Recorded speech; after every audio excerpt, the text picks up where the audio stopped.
So we are seeing 500 important questions for UPSC Prelims Examination 2024. So we'll see here the first question for today is the Bar Council of India, and this is important question because news में तो रहता है, news में इन topics का कोई कमी नहीं है, every day there some reason कि ये न्यूज में रहेगा। तो पहला स्टेटमेंट है कि ये लाइक स्टैब्लिश कैसे हुआ। First of all it's very important to understand कि कोई भी बॉडी स्टैब्लिश कैसे हो रही है, आई कैसे एग्जिस्टेंस में। एवरी बॉडी, आप कोई देख लो, यूएन की बॉडी हो या इंडियन कोई बॉडी हो, उसका हिस्ट्री बहुत इंपॉर्टेंट है। और आप तभी देखो, जब भी मैं क्वेश्चन या करंट अफेयर्स आपको दे रहा हूँ, I always start with the introduction, right. उसका आने का रीजन और वो कब आया, that is very very important, right. कोई भी स्कीम्स है क्यों आ रहा है फर्स्ट ऑफ ऑल, उसके बाद कब आया, उसके बाद हम देखते हैं कि उसका ऑब्जेक्टिव क्या है, उसका फंडिंग क्या है, उसका इंप्लीमेंटेशन क्या है, राइट। तो इस बॉडी का बार काउंसिल ऑफ इंडिया एस्टैब्लिश कैसे हुआ, first of all will see here कौन से एक्ट के अंदर हुआ है, ये सही है कि गलत है, ये हमें देखना है, राइट। दूसरा, attorney general of India and the solicitor general of India are the ex officio member of this council. Third is the recognized universities whose degree in law shall be qualification for enrolment as an advocate, है ना। It recognize university, जिससे advocate बनते हैं, उन university को actually में recognition इस bar council का होना चाहिए, right. Recognize universities whose degree in law shall be a qualification for the enrolment as a advocate. तो इसका आंसर देख लीजिए आप, पहला स्टेटमेंट देखिए आप, है ना। पहला स्टेटमेंट आप देखिए, answer is C, all three.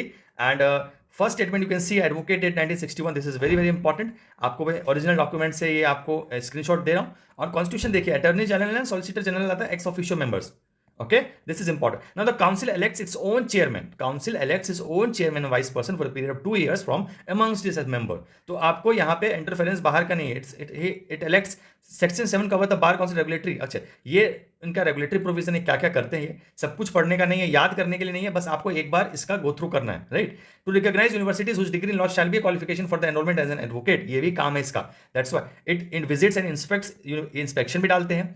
और direct the state bar council to visit and inspect, मतलब इनका इंस्पेक्शन और recognition bar council of India, it's important objective, बहुत बड़ा काम है बार काउंसिल ऑफ इंडिया का। So you will get all the statement correct here, ये भी सही है, ये भी सही है, ये भी सही है, ठीक है।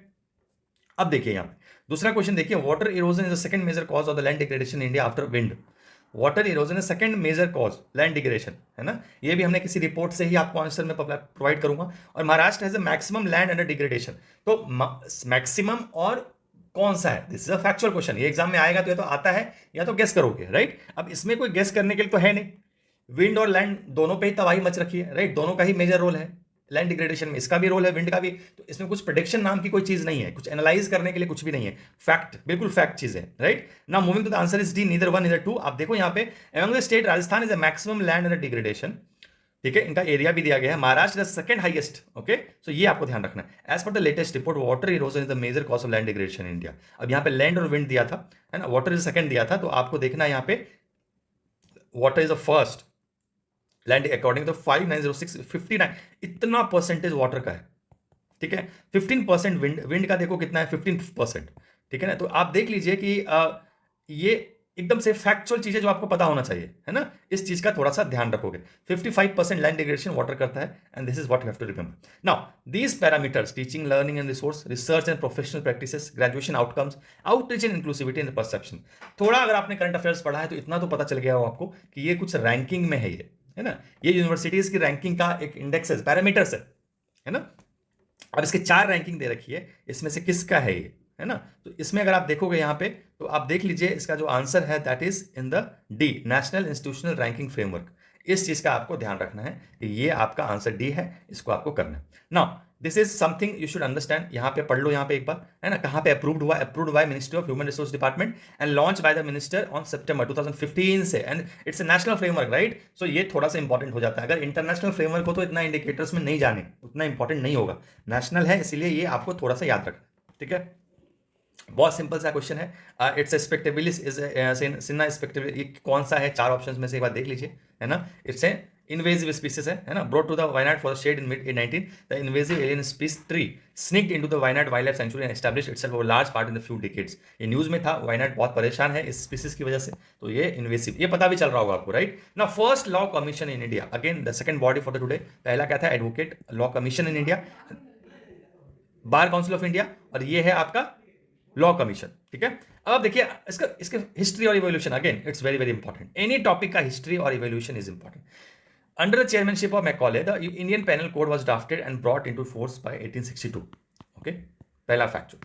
दूसरा है the code of the criminal procedure were also drafted by the same commission, okay, this is again the chairmanship Macaulay commission है भी कोड ऑफ द क्रिमिनल्स, ठीक है। ये third is Indian high court act 1861 was enacted to create high courts for the various provinces and abolish Supreme Court in Calcutta and Madras and Mumbai. So these are the three factual statements taken from the website of the first law commission of India, और वहां से आपको ये सारी information, तो आप देख लो आज के बाद, इसको थोड़ा सा याद भी कर लो। अगर ऐसे क्वेश्चन हिस्ट्री में आएंगे तो या तो आप करोगे या तो कभी नहीं करोगे, राइट। तो आप देख लीजिए Barrington Macaulay, okay, Indian penal code drafted enacted and brought 862.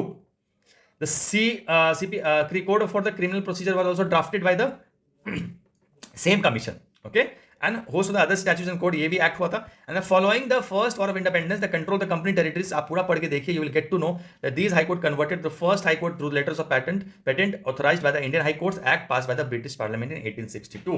तो ये सारी चीजें आप देख रहे हो, that is from the, अब इसको फास्ट फॉरवर्ड करके भी आप देख लो, इतना ज्यादा पढ़ने का नहीं है। अगर आपको और स्पीड में पढ़ना है तो जस्ट फास्ट फॉरवर्ड, ओके।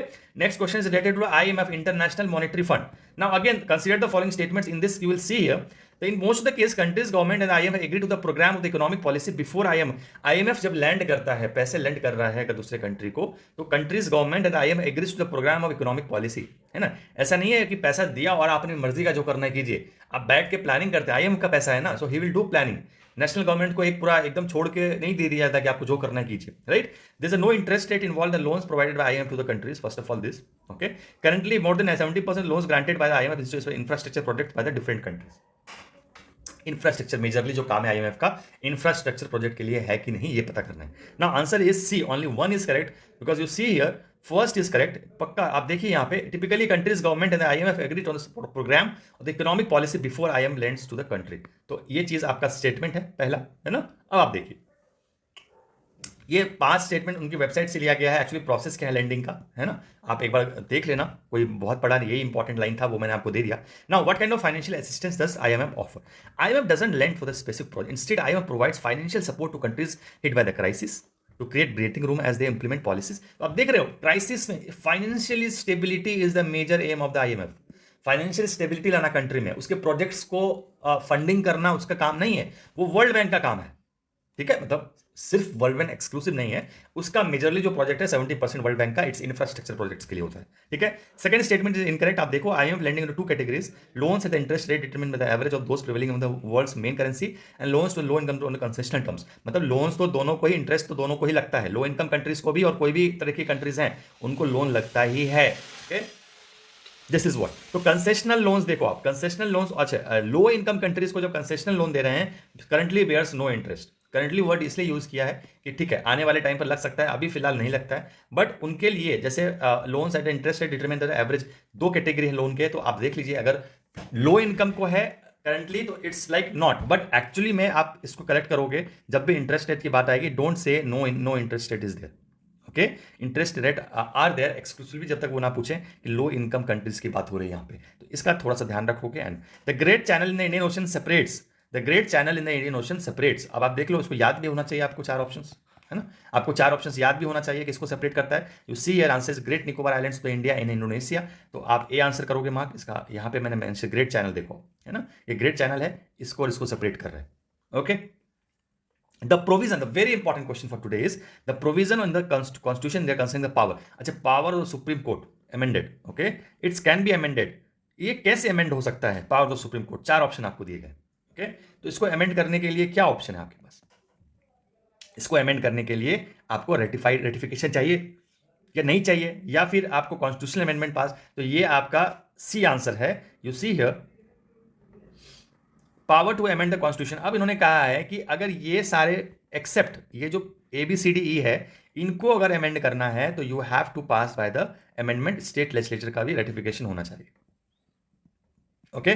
और चैप्टर 4 ऑफ पार्ट 5 में सुप्रीम कोर्ट के पावर को अमेंड करने, पावर की बात की गई है, राइट। तो इसको अमेंड अगर करना है आपको, और ये देखो सारे लिस्ट दे रखे, आप इनके आर्टिकल्स पढ़ोगे ना जाके, तो आपको समझ में आ जाएगा कि इन सारे आर्टिकल्स को अमेंड करने के लिए आपको स्टेट का रेटिफिकेशन चाहिए 50%, 1/2 ऑफ द स्टेट्स। समझ में आया? तो आंसर इज सी है, पार्ट 5 देखो, ठीक है।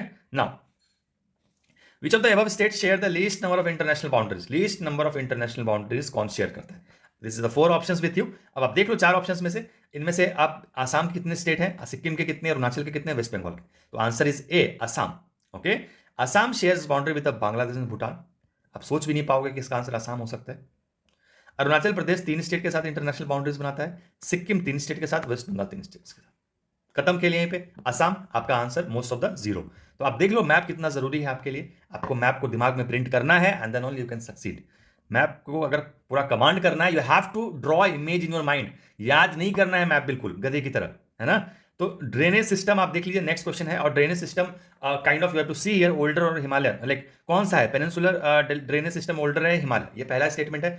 दूसरा आप देखो एक ड्रेनेज पैटर्न जो है होते हैं हमारे कई तरह के, रेडियल होते हैं, डेंड्रिटिक, यहाँ पे डेंड्रिटिक की बात की गई है। तो आपको मैं नीचे दिखाता हूँ एक्सप्लेनेशन में कितने तरह के होते हैं। तो first is correct because it is not the example of dendritic pattern, it's a radial pattern. आपको दिखाता हूँ, first of all it is correct. और peninsular is a older system, okay. और आपको अगर पॉज करके इनका डिफरेंस पढ़ना है यहाँ पे तो आप पढ़ सकते हैं बिल्कुल। पहले इनका पढ़ लीजिए and then you read this part.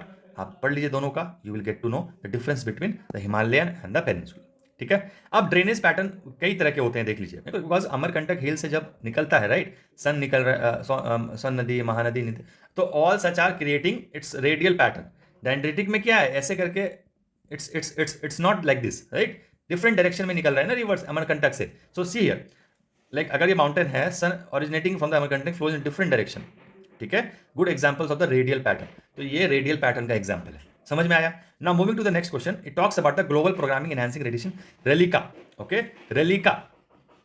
अब देखो कुछ भी पता चल रहा है इससे, कौन सी किससे लिंक होगा ये, enhancing readmission and legal identity capacities. तो बहुत ज्यादा अगर आंसर पता है आपको तब तो आप बोलोगे अच्छा इससे रिलेटेड कर रहा है। बट नॉर्मली अगर स्टूडेंट जाएगा देने के लिए ना तो आपको कंफ्यूज हो जाओगे, राइट, किसी से भी लिंक हो सकता है। तो answer is C here, relica was launch, है ना। व्हाट इट डज, ये कर लो थोड़ा सा एक बार, बस रेलिका पता होना चाहिए आपको कि इसके अंडर आता है। Now consider the following statement regarding the civil services board. अभी आप देख लो ये तीन स्टेटमेंट्स हैं। It's in statutory body, cabinet secretaries ex officio members and the board is constituted at the centre and states both. Civil services board तीनों जगह होता है। Answer is B. एक कोई गलत है, क्या गलत है आप देखो यहाँ पे।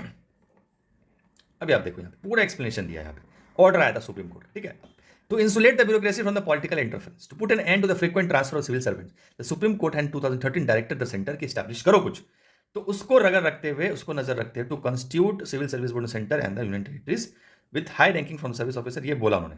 At center, reconstitution of the, अभी आप देखो 2013 में reconstitution of civil service board for the year 2000। तो हर ईयर बॉडी कॉन्स्टिट्यूट होती है, ठीक है। चेयरमैन कौन होता है, कैबिनेट सेक्रेटरी। ऑर्डर किसने दिया था इसको स्टैब्लिश करने के लिए, सुप्रीम कोर्ट ने, ठीक है। तो ये कोई स्टैट्यूटरी बॉडी नहीं है, पहली बात। दूसरा, cabinet secretary the chairperson is correct body, ठीक है। अब आप it is establish centre and state both, आप देख लीजिए यहाँ पे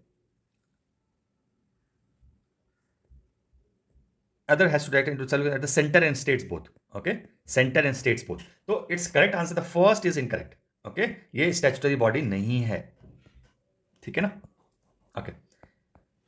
So last question for today is the globally important agriculture heritage system, ये इनका बॉडी। अब देखिए तो इनका काम क्या है, to safeguard and support the world agriculture. ये UNEP has started the gas initiative, UNEP has started this initiative। ये करेक्ट है कि इनकरेक्ट है देखना। One of the criteria is that the proposed gas sites contribute to the food and to livelihood security of the local communities। अगर ऐसा एक criteria ये भी है, अगर कोई साइट सेलेक्ट हो रही है उसका एक रीजन ये भी हो सकता है कि वो कंट्रीब्यूट कर रही है to food and livelihood security to local communities. 3 Indian sites are recognised under. Answer में देखिए बी।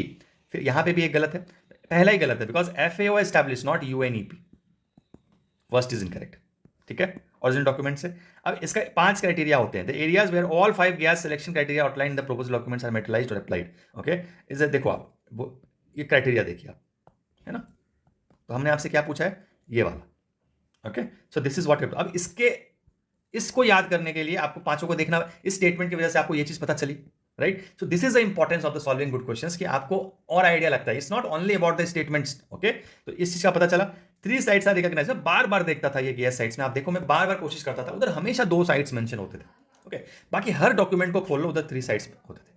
तो फिर मैंने इसको थोड़ा सा रिसर्च किया, फिर उधर देखा कि एक साइट जम्मू कश्मीर में भी है, राइट। उसको वो कंसिडर नहीं करते थे इंडिया में, राइट। उसको थोड़ा सा वो डिस्प्यूटेड लैंड की वजह से इंडिया में कंसिडर नहीं करते थे। इसलिए वेबसाइट पे जब आप जाओगे ना तो उधर सिर्फ 2 दिया हुआ है, पर आप देखो वहां पे एक जम्मू कश्मीर से भी है। तो ये टोटल मिला के 3 कंसिडर होगा, राइट। तो this is for the today and we will see many more questions coming few days. आज हमने किया है 500 से ज्यादा करने की कोशिश कर रहा हूं मैं, बट फिलहाल आप इसको करो। और प्लीज अगर आपको लगता है कि थोड़ा सा हेल्प मिल रही है आपको तो लाइक कर दिया करो, थोड़ा शेयर कर दिया करो। बाकी आप जान ही रहे हो, ठीक है। Thank you so much, will see tomorrow.